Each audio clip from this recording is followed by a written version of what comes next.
तो ध्यान रखो, श्री 4 प्रकार से रहती है।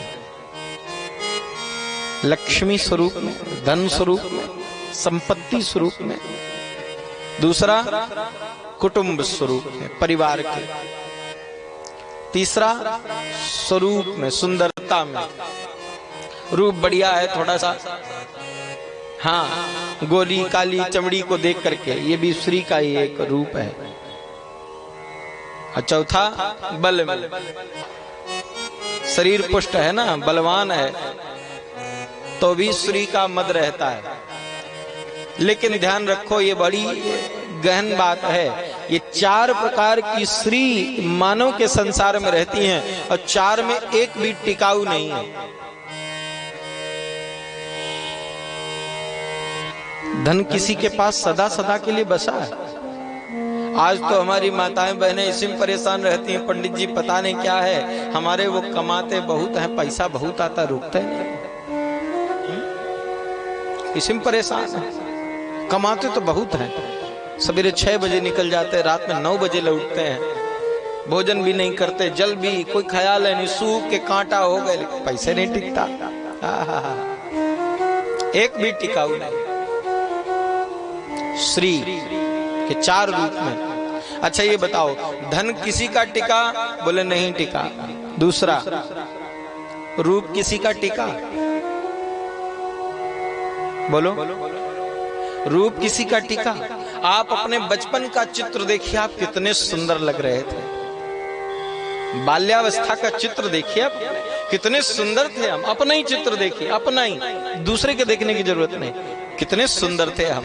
फिर तरुणाई का देखिए, जवानी का चित्र देखिए, ओहो कितने सुंदर है। और इसके बाद थोड़ा बुढ़ापे में अपना शीशे में मुंह देखिए, तब हकीकत पता चलेगा। और यही नहीं रुका है, यही रुकना नहीं है, अभी और गिरना है, अभी और गिरना है। क्यों? ये अनिश्चित है, निश्चित नहीं है, ये टिकता नहीं है। और अगर ऐसे रूप का अभिमान किया जाए जो टिकाऊ नहीं है, जो स्थिर नहीं है, तो ये हमारी आपकी जड़ता है कि नहीं है? ऐसे धन का अभिमान किया जाए जो निश्चित नहीं है, जो स्थिर नहीं है, आज है कल चला जाएगा। और अगर इस पर गुमान करें तो ये जड़ता है कि नहीं? भागवत में इन 4 प्रकार की स्त्रियों का, अहंकारियों का भी चरित्र है।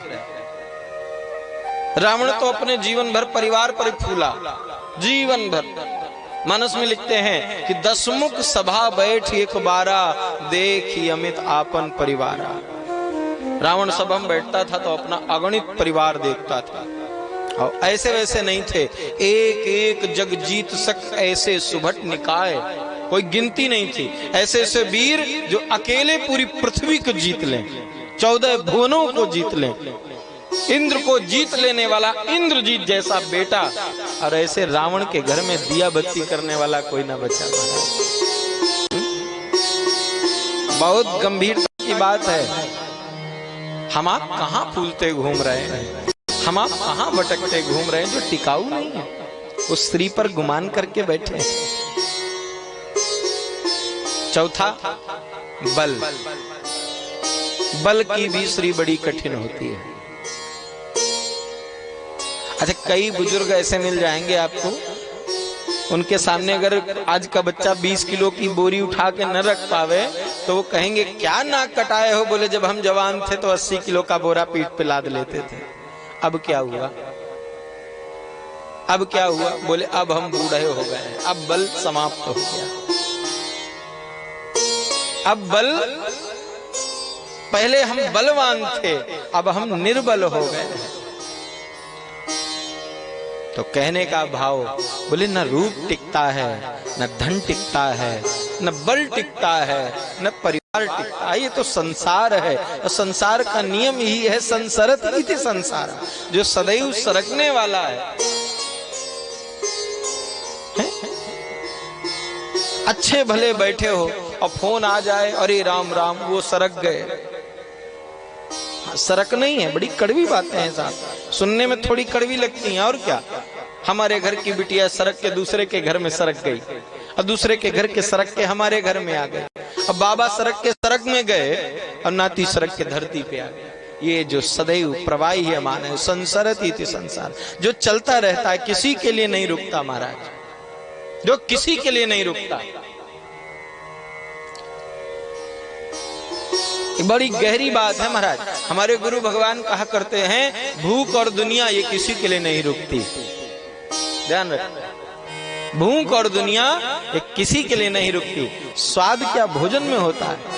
क्या लगता है आपको? स्वाद भोजन में होता है? स्वाद भूख में होता है। किसी को भूख लगी हो, हमको आपको भूख लगी हो और कुछ न मिले, बहुत तेज भूख लगी हो, तो कोई कह दे महाराज सरसों का तेल रखा है, नमक रखा है, 2 चपातियां हैं, बोलो खाओगे? आहा, क्या स्वाद है। और ईमानदारी से बताना, किसी दिन भूख में भोजन करने बैठो, बढ़िया छोला पनीर की सब्जी हो और खाते खाते पेट भर जाए, उसके बाद कोई एक और रख दे पूड़ी, तो चलो उसके मन का भाव रख करके वो भी खा लें। लेकिन जब बिल्कुल पेट भर जाए तो कितना भी स्वादिष्ट छोला पनीर रखा हो, बताओ वो एक पूड़ी और चलेगी क्या? हैं? कह दो ये तो बड़ा स्वादिष्ट था, खा लो। नहीं महाराज, ये बड़ी कड़वी बात है, क्योंकि भोजन में स्वाद नहीं होता, स्वाद तो भूख में होती है ना। तो जो व्यापक है, व्यापक नहीं है, जो स्थिर नहीं है, हम उसका मद मान करके बैठे हैं। ऐसे चारों मदों का जो निग्रह करके हमें भक्ति मार्ग में प्रवेश करा करके भगवत प्राप्ति का ज्ञान देती है, जो संसार के विषय आनंदों से वैराग्य करा देती है। और भागवत का चौथा वर्ण है ता, जो हमारी वासनाओं को हमसे त्याग करा देती है। ऐसा ग्रंथ है श्रीमद् भागवत महापुराण। बोलो भागवत भगवान की जय हो।